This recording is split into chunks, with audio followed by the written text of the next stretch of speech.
This video is going to go over a few more features your child has during a Zoom meeting. So as you can see right now, I'm in a Zoom meeting. And if I go to the bottom here, there is a banner that pops up. And there's all the features that are available to your child. In the previous video, I talked about the microphone and the camera. In this video, I'm going to talk about the participants, share screen, and chat. So when I click on participants, there are a few things that your child can do.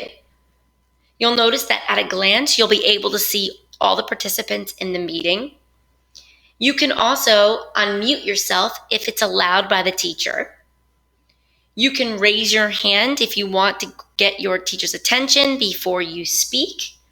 And then you'll notice here there's an invite button on the bottom. Now, when I click this, you'll notice that it says that the meeting has been locked.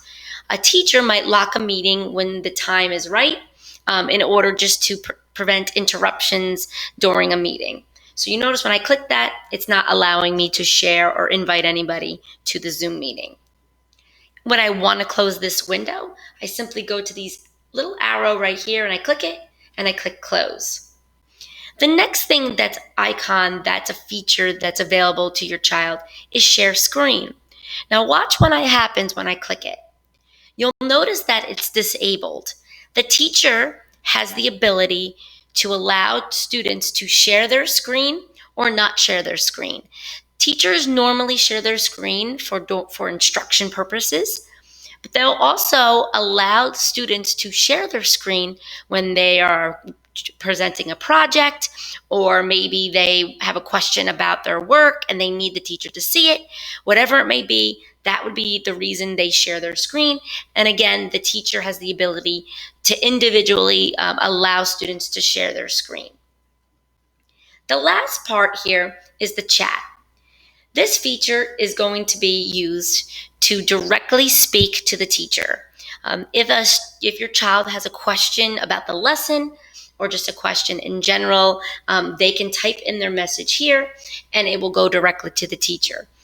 This will not allow your child to chat privately with other students. It's mainly to communicate with their teacher during a Zoom meeting.